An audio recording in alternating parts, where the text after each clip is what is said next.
Hello, everybody. This is Frank with Iron Age News on the South Florida Conservative News Center. Today is Tuesday, January 6th, 12:50. I hope you had an enjoyable lunch. And we're going to talk about Japan. And it is now its historic move towards expanding its militarization. You didn't see it coming, but it is occurring. Before we go any further, in case you don't stay with us, if you want much, much better in-depth information on China, Japan, things of that nature, her name is Sarah Payne, and she has a series on YouTube, Paine, I believe. I believe she's a historian over at the Naval War College and does very, very good, very easy to follow stuff. So, no, we don't get any credit. No, we don't know who she is, but she does good work, and it will make a lot more sense to you to see these videos as we will be talking more in the future about China and all the other Southeast Asian countries that hate them, as they all do. So, what we can go is from here on out, we're talking Japan. So, for decades, I almost said Japanese, Japan has been described as a pacifist nation, economically powerful, technologically advanced, but strategically restrained. That description is no longer sufficient. What we're witnessing today is not a sudden lurch towards militarism, not flying the rising sun anymore. The swords are still in the closet. It's certainly not nostalgia for the empire. Japan's rearmament is something far more deliberate, and it has to do with a lot of different factors in its culture and in the community, but it is strategic, it is historically informed, and it is quietly unsettling the people from Beijing. For the most part, World War II era Japan anchored its security posture on three pillars: constitutional pacifism. This is post World War II. Did I say that? Because it surely wasn't during World War II. After World War II, constitutional pacifism, alliance guarantees from the United States, and economic statecraft instead of military power. To link this back to the conversation about Venezuela, this was Marshall Plan almost, nation building. Yep. That model rested on two assumptions. First, that the US led order in Asia would remain stable and unquestioned. And second, that China would be content to grow within that order. Both assumptions have drastically eroded. Tokyo's recent decisions expanding the defense budget, long-range strike capabilities, hardened bases in the Ryukyu, and explicit linkage between Japanese security and Taiwan are often mischaracterized as emotional or reactive, mostly by the Chinese press or the American press that the Chinese pay. They are neither. They're best understood as deterrence restoration. And what's often missed is that these moves activate something deeper than force ratios. They are triggering historical memory, particularly for Beijing. For those of you who don't know, the commentators love to phrase Japan versus China as a David and Goliath story, but history does not support that analogy.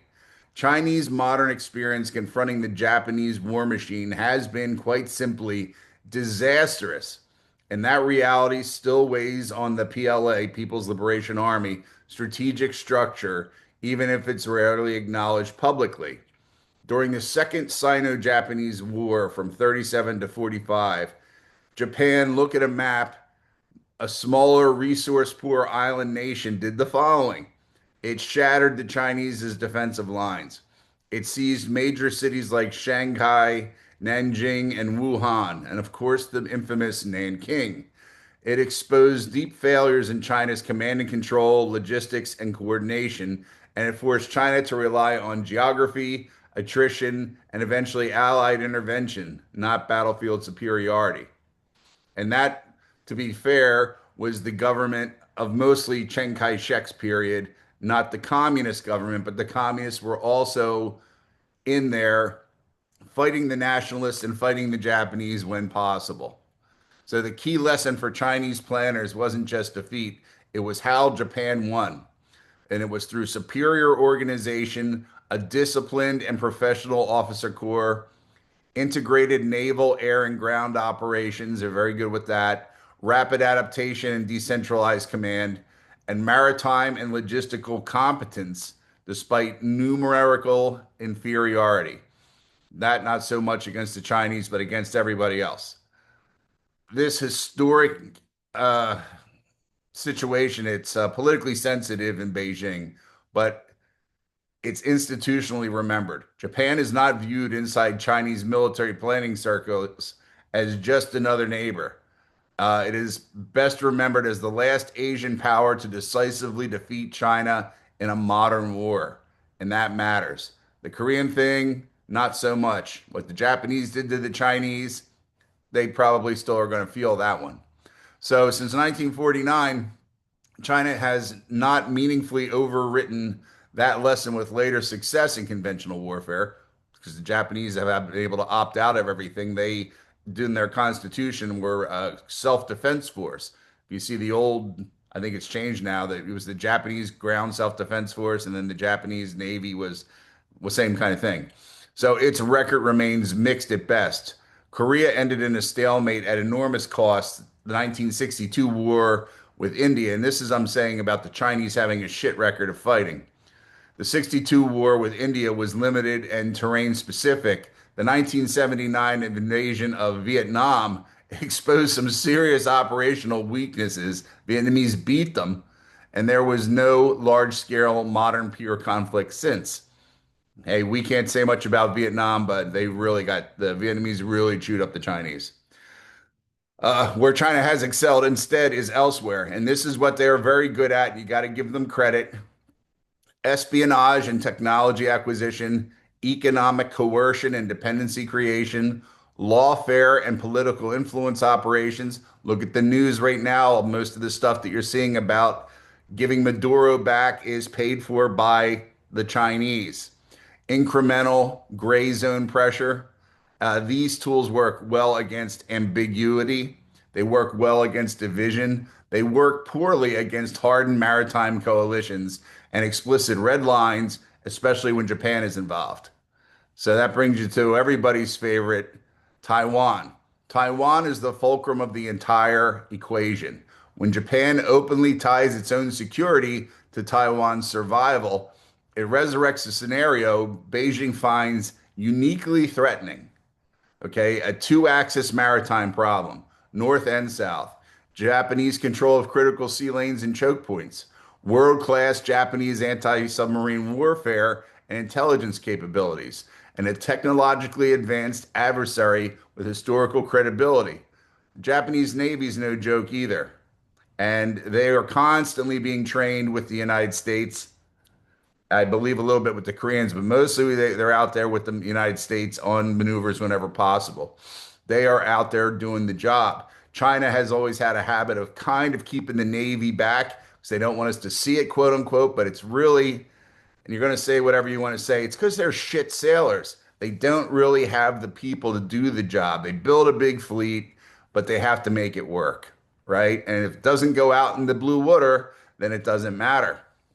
So these Chinese military writings routinely describe Japan as technologically dangerous. And they haven't been able to, honestly, as far as I can tell, and I am no guy plug super into Japan, but it would have probably shown up well, it would have shown up in the one of the American sands somewhere in Southeast Asia by now if it had happened. They are describing they don't have as many spies inside of Japan as they have inside of the United States with access to everything like they have in the United States. Okay. Japan is, thank God, pretty racist and very intolerant of the Chinese, especially. So, a Taiwan contingency with Japan involved is not some kind of gray zone salami slicing event. It is an unforgiving test of amphibious logistics, sea control, air superiority, and coalition warfare. They are not going to have a walk in the park when they decide to tangle with Taiwan with Japan on one of their flanks.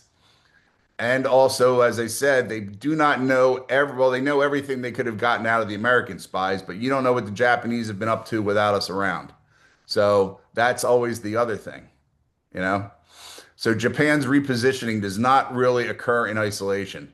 Across Southeast Asia right now, resistance to what can best be described as aggression through trade has been hardening up these smaller countries.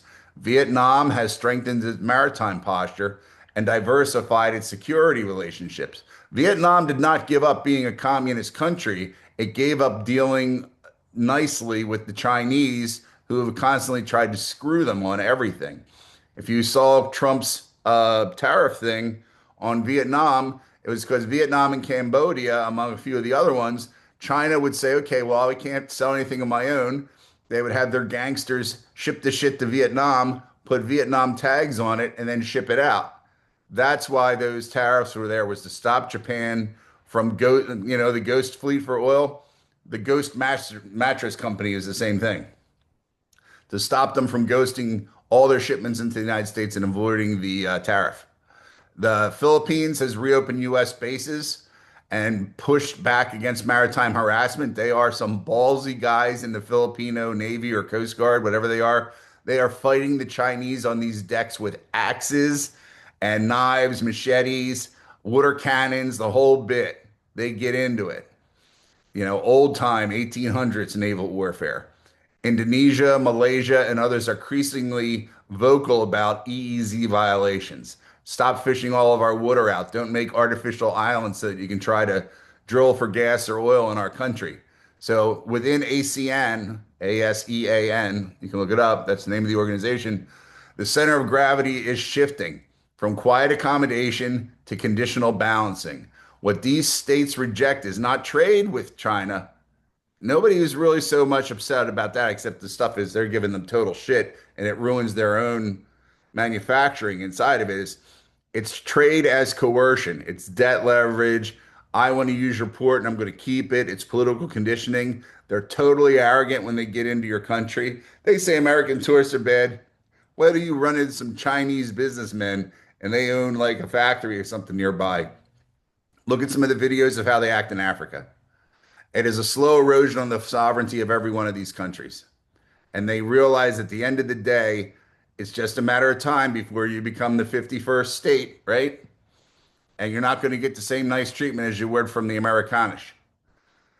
There is one final dimension that deserves attention, and it's rarely discussed outside of Japan.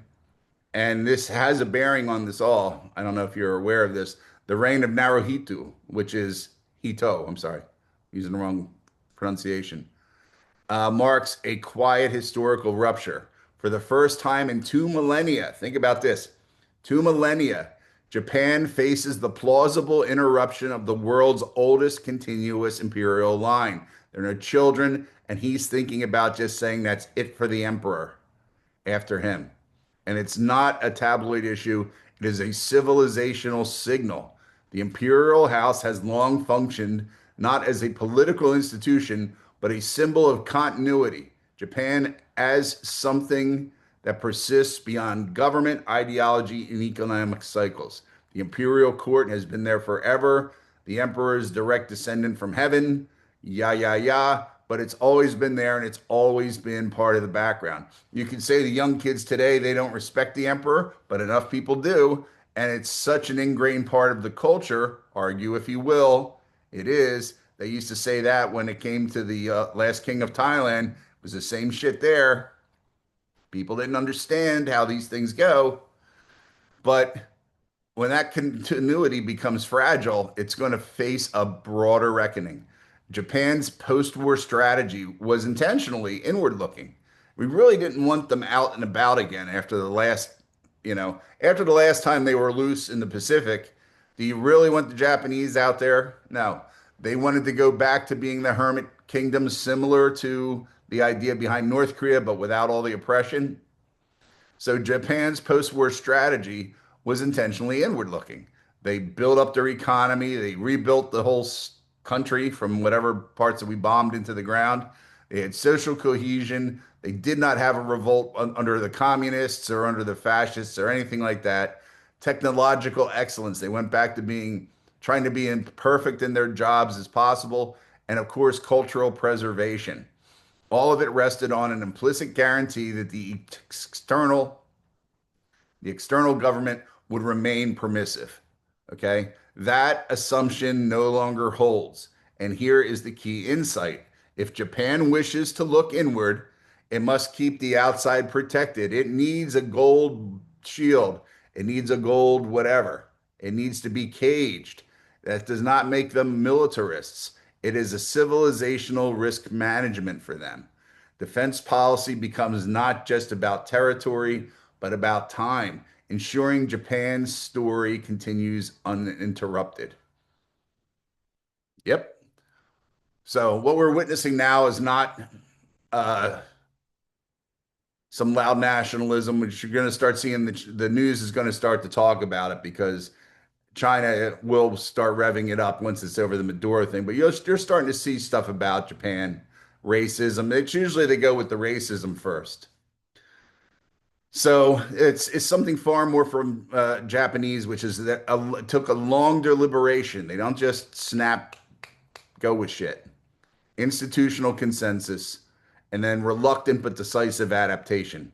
You know, they aren't the largest growing population, so they really have to figure how they're going to do this with the population issue. It's not so much going to be the money, it's the population. In fact, the United States manufacturers for naval vessels, who should be in jail anyway, lost contracts to the Japanese because the Japanese said it takes too many people to run your ship. I would buy your ship, but it takes too many people. Build the ship the way I want it, and they didn't do it. So, boom, they lost the contract. Story of your life with the American military establishment, right? So, their rearmament is not about becoming something new. It is about ensuring Japan remains itself. They do not want to be bothered. Do not come onto their beaches and give them a bunch of shit that they don't want. So, Beijing publicly is going to say, Japan is a declining pacifist relic. They were, never made it back from the deal with the Americans. But privately, Japan is remembered as something far more dangerous and embarrassing to the Chinese. And that memory absolutely plays in the back of Beijing's mind. And it is one of the quiet reasons a more assertive Japan makes Taiwan way more defensible and the region more stable and not less. So that's kind of the points that I wanted to get across. Sometimes it sounds a little sing-songy, but trying to get some salient points across. And I don't know how many people are aware of the policies in the region. So that's why I do it like this. People can do it their own way. All right. But you are now informed. If you want to see more information, you can contact us www.southfloridaconservative.com. Go to the website. You can send something in there. Whatever, like, subscribe on YouTube and Rumble and BitChute and all that other shit if you like. Or just go on about your day. And we'll be just as happy for it either way. So goodbye till next time.